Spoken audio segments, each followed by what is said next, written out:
From WWL, the news, talk, and sports leader, this is Breaking News. This is Dave Cohen as we begin our continuing coverage of a mass casualty event, as the city of New Orleans has labeled it. Sometime shortly before 4 o'clock this morning, New Orleans police and city officials confirmed that a vehicle drove into a crowd of people on Bourbon Street between Iberville and Canal. We have been able to confirm that at least 10 people are dead. The city reports 30 people have been injured and taken to area hospitals for treatment, but have not released many other details. We are trying to gather information as we speak and are awaiting a news conference from the New Orleans police and city officials to give us the very latest. But this has spiraled into what has been a lot of information out there that may or may not be correct, and reaction in the area to the incident that has included reports of gunfire from witness accounts in the area that followed the incident, where a driver plowed into, as one NOPD spokesperson put it, a group of people on Bourbon Street. There were then reports from eyewitnesses of possible gunfire. A nearby hotel was evacuated amid reports of a bomb threat around the same time. We have had restaurants and bars that have evacuated in the area. All of this happening over the last 2.5 hours or so, shortly after the fireworks were flying over the Mississippi River and the arrival of 2025. Let's go now live to the 8th District headquarters, where it appears that New Orleans Mayor LaToya Cantrell is beginning to speak. First of all, we do know that the city of New Orleans was impacted by a terrorist attack. It's all still under investigation. You'll hear more after me. However, I have been in direct contact with the White House, with Governor Landry, and, of course, a unified command who is present here. What I'm asking at this time are prayers for those who have lost their lives in the city of New Orleans due to this tragedy. WWL's Chris Miller is at the 8th District Police Headquarters, where we just heard that news conference. And, Chris, I guess we're walking away from this with a lot of new information, but also a lot of very important questions we do not have answers to. Yes, we still don't have answers to a lot of the questions. As you mentioned, we did hear the mayor of New Orleans come out and describe it as a terrorist attack. The investigation is now being handled by the FBI. The FBI agent in charge did say that there were improvised explosive devices found. And that's about all we know at this point. They were not taking any questions. They said that they would have more to say later this morning. But you are right. We still have a lot of information that we're still looking for, like the disposition of the driver in this incident, and also more information about how many civilians may have been hurt in this. I can't tell you that NOPD is making sure, or as sure as possible, that few people get through. Now, there are pedestrians walking through in the French Quarter, but down on Canal Street, there are lines and lines of police cars on the scene with their lights flashing, making sure that they're keeping as many bystanders away as possible. And so they have told the public to pretty much avoid Bourbon Street today, from Canal all the way down to St. Anne. But the chief was also very, intentional in letting us know that the rest of the city, they say they are keeping as safe as possible, and that people should go out and whatever plans they had for New Year's Day, as long as it doesn't involve the main part of Bourbon Street, go out and enjoy that. We're talking with New Orleans City Councilman Eugene Green after a truck attack on Bourbon Street some 4 hours and 15 minutes ago. Very quickly, Councilman, you said that this individual will pay a very hefty price. Do you know if this individual is alive or dead, in custody or at large? I do not. If he is dead, then he's already paid a heavy price. If he's alive, there's no way that after this investigation is concluded and the arrest is made that he won't pay a very heavy price. So I don't know if he's dead or alive. I'll know more a little bit later, just like all of us. 7:52, Dave Cohen, continuing coverage of the attack on pedestrians and police on Bourbon Street at 3:15 this morning. WWL TV's Leah McNeil joins us now live from Bourbon and Canal. And Leah, you have been hearing information about the suspect in this case. What can you tell us? Well, right now we do know that the suspect is dead. this morning. We're still waiting more information from police about how this all happened. But we do know that, again, that suspect is dead this morning. I have been speaking to witnesses since about just after 3:30 when I first got here on scene. And many of them say that they just remember running for their lives after they saw a white pickup truck just plow through the crowds on Bourbon Street. One woman was really just feet away from getting hit by this car. She said that it was a lot less people than what it normally was because the celebrations were starting to wind down, but nonetheless, still quite a bit of people. And, of course, we now know that 10 people are dead and about 36 others are injured, including 2 officers that were shot after that suspect into the fire and shot at officers. WWL's Chris Miller is in the French Quarter now. Chris, what are you seeing and hearing? Dave, the sun's come up and people are moving about, getting their coffee or headed to places for breakfast and that sort of thing. I talked to a couple of people who were staying at the Astor Crown Plaza Hotel, which is right at the corner of Canal and Bourbon. And, they didn't find out about this till they got up and came downstairs in the morning. One of them said a grandchild had texted them. They apparently knew the location of their hotel better than they did, asking them if they were okay. And they said yes, and told me, we're not from town. We didn't even realize it was right outside our hotel until we got downstairs. They, said it's a scary thing to find out after you wake up when you've come to town to celebrate the Sugar Bowl and the New Year. But they also told me that they don't worry about their safety going forward. They, see that the situation has been secured. And I'm Dave Cohen, WWL First News, as we continue to learn more about the terror attack on Bourbon Street that happened around 3:15 this morning. WWL's Ian Ozan is with us now. And Ian, we have just gotten some new information from federal authorities. That's right, Dave. The Federal Bureau of Investigation releasing a statement just a few minutes ago saying that they are now investigating this morning's attack on Bourbon Street as an act of terrorism, confirming that the FBI is the lead investigative agency on this case, though they are working with local partners in the New Orleans area. Again, earlier we heard in the press conference that the special agent in charge in the New Orleans field office, Elisa Duncan, said that it was not a terror attack, contradicting what we heard from NOPD Superintendent Ann Kirkpatrick and Mayor LaToya Cantrell. But now, according to an email that came in just a few moments ago, the FBI now investigating the Bourbon Street attack that left 10 people dead, 35 in the hospital, as an act of terrorism. From WWL, the news, talk, and sports leader, this is Breaking News. I'm Dave Cohen, WWL First News. In less than 2 hours, we expect to hear from the mayor of New Orleans, the police chief, and the FBI for the very latest on this breaking news story.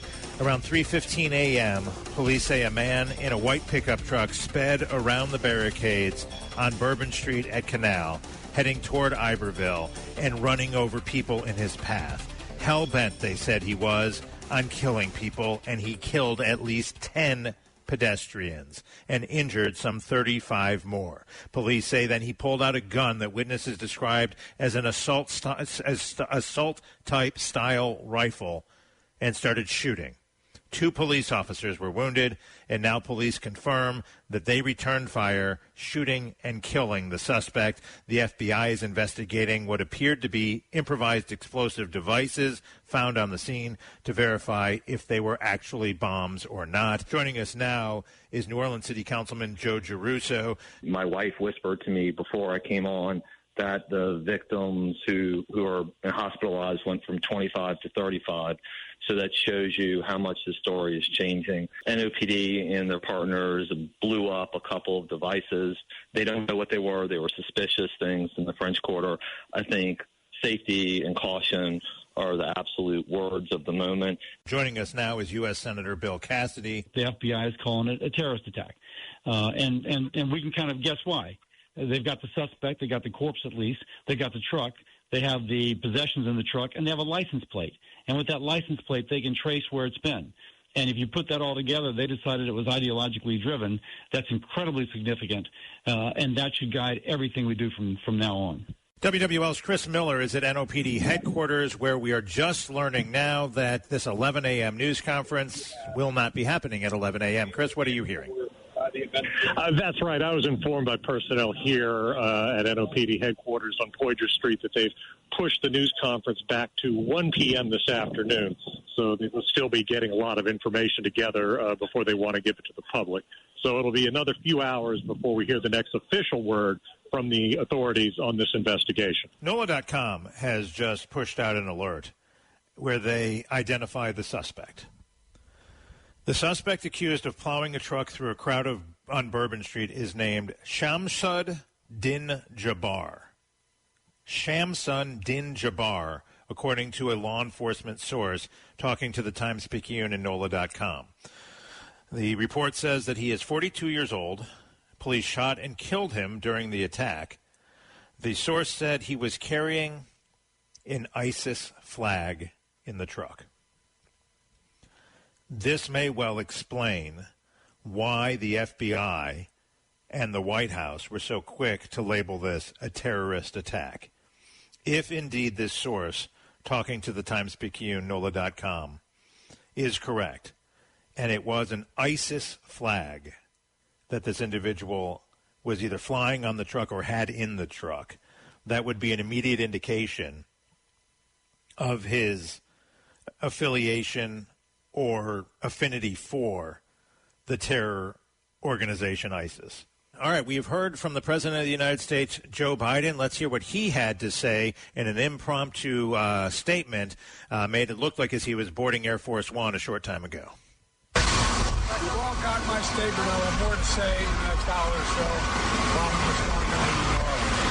I'm happy to do that. Do you understand? The FBI now says that 42-year-old Shamsud Din Jabbar then got out of that pickup truck with a long rifle with a suppressor and began shooting.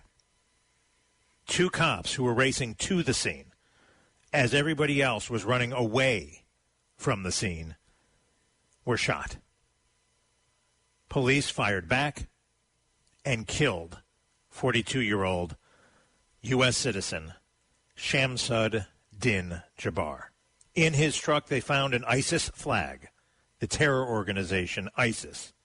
He was wearing body armor and decked out in camouflage. Orleans Parish Sheriff Susan Hudson spoke a few minutes ago. Let's listen to what she had to say. Had people reach out to me about they're looking for their loved ones. They could be at a number of area hospitals. We put out on our social media about our victims unit, where family members can reach out to get resources and to find out information. And if you can't find your loved one at that particular hospital, reach out so we can try and help you find out where they're at. So we want to make sure people can check on their people and make sure their folks are safe. Yes, and they're beginning the briefing right now, Dave. All right, so we're going to bring you live to New Orleans Police Headquarters as we get the very latest now here on WWL. Let's go live to New Orleans Police Headquarters, where we expect to hear from the mayor, the NOPD, the FBI, and others, live on WWL New Orleans, WWL FM, and HD1 Kenner New Orleans. Do we have that feed? Good afternoon, everyone. My name is Alethea Duncan. I'm the Assistant Special Agent in charge here in FBI New Orleans. Thank you for being here today and for your patience. First, I want to acknowledge the victims of today's horrific attack. New Orleans Police Department headquarters with state, local, and federal officials in the aftermath of the terror attack on Bourbon Street this morning. WWL's Chris Miller has been there. And, Chris, we just heard you at the very end of the news conference asking about the number of military police. So it looks like we're going to get a pretty good infusion of National Guard in New Orleans to assist NOPD, the FBI, state police, and others in making sure that the city is safe as they move forward with the postponed Sugar Bowl tomorrow.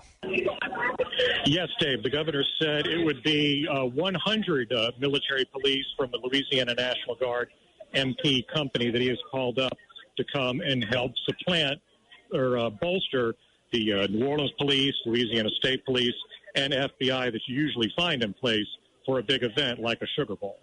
Things got a little contentious there between the governor and some of the reporters asking questions, but we did learn a lot despite that throughout this. I think first and foremost was when we heard from FBI Special Agent in Charge, Alethea Duncan, when she said, "We do not believe that 42-year-old Shamsa Din-Jabbar worked alone. And then we heard multiple of the speakers refer to other suspects who are out there, other bad guys, other people who they described as evil.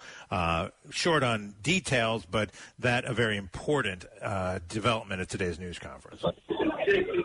Yes, and the authorities didn't want to give us a whole lot of details into why they believe that there may be more suspects out there. Just asking people that anyone who might have had contact with the known suspect, Jabbar, if they could get in touch with them, because, you know, anything they say could provide them a lead or even a break to help them determine who else, if anyone else is out there, where they are, and, you know, things of that nature. Chris, what else stood out to you from what we just heard from authorities here in the 1 o'clock hour, less than 12 hours after 42-year-old Shamsa Din-Jabbar, a U.S. citizen from Texas, drove what appeared to be a rented pickup truck into the crowd on Bourbon Street, killing 10 people, wounding some 35 more. There are reports that additional victims have died in the hospital, but NOPD unable to confirm that for us just yet. What else stood out to you?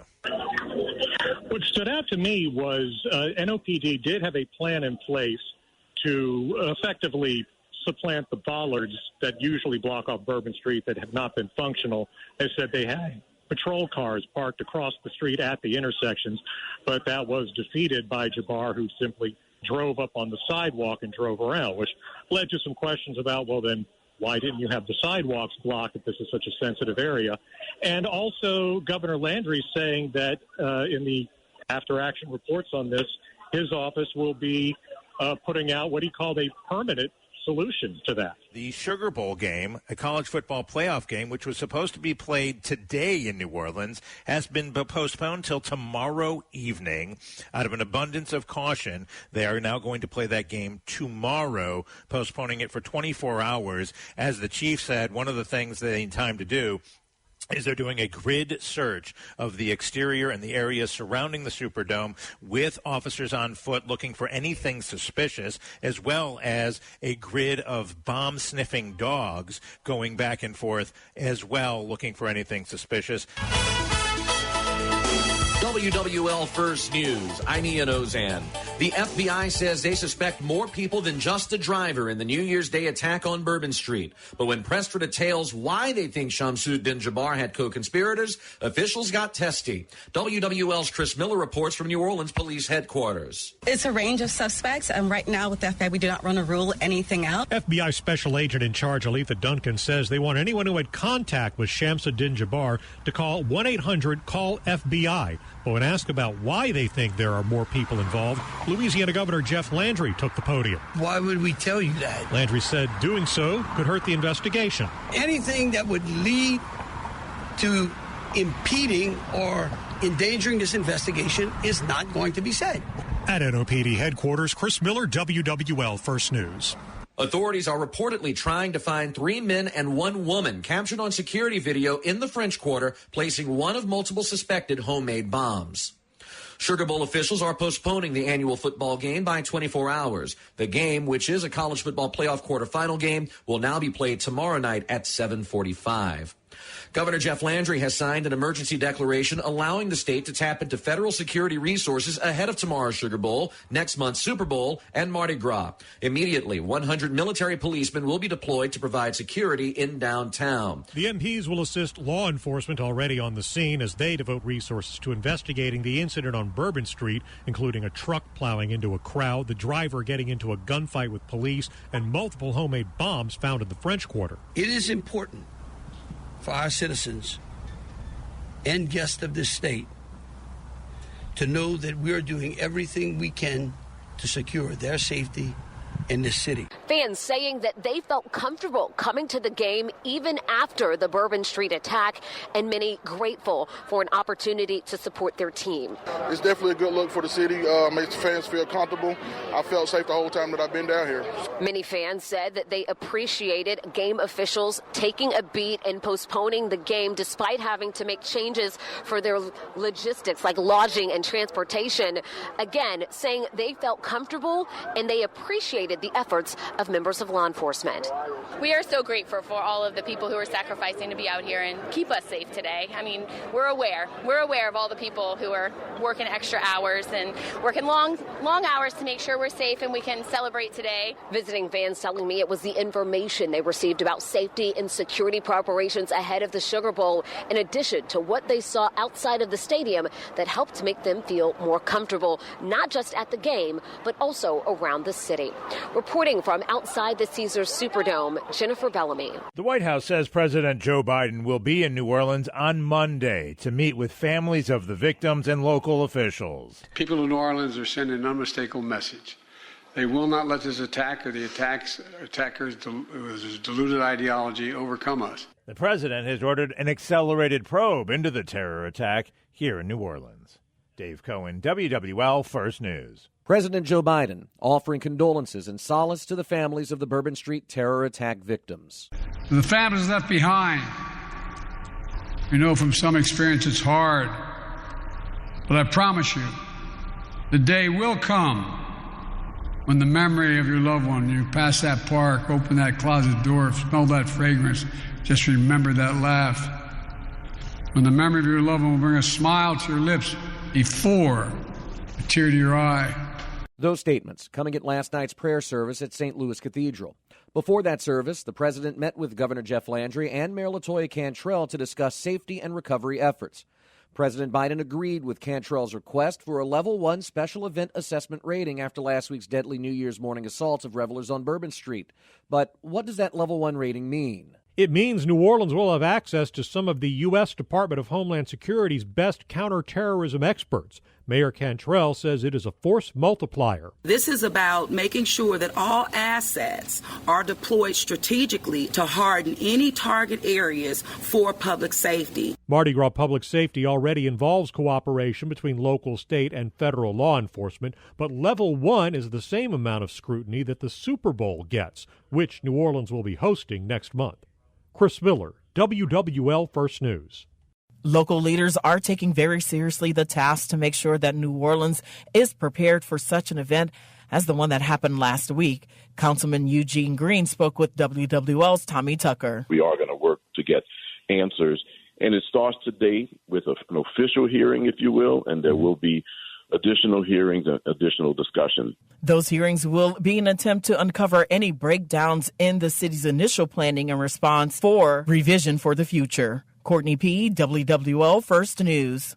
Council President J.P. Murrow said it is going to take time to get all the answers that they're looking for. So I want to set expectations. We are going to act as efficiently and expeditiously as possible, but we are not on anyone's timeline. Morrell says the goal is to get the facts. He said it will mean public hearings, and he said the final report and all documents pertaining to it will be made public. Would converting Bourbon Street to a pedestrian-only walkway make it safer for visitors? The question has been asked over and over again, but with more attention since the New Year's Day terror attack in the French Quarter.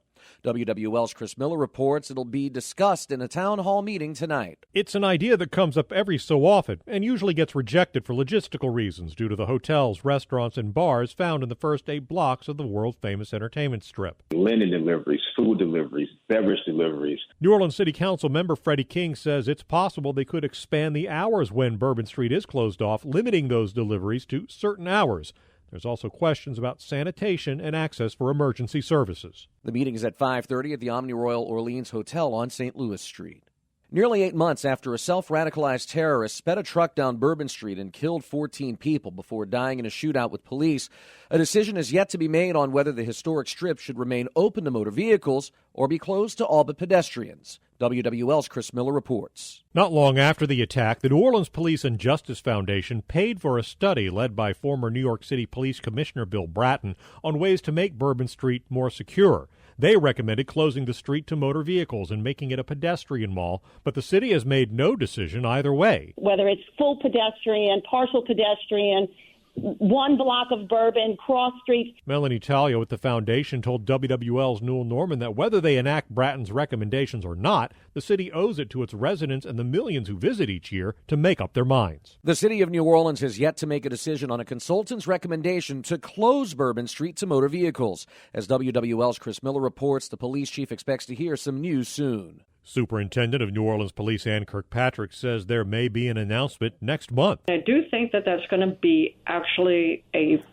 city decision somewhere around September. Kirkpatrick told WWL's Newell Norman that they can't proceed until they know whether the city wants a full-time or part-time closure of Bourbon Street. Once that is made, the second leg is now we know what type of barriers to get. And she says the third part of the plan is to create a new intelligence unit at NOPD and get it operational by the start of 2026.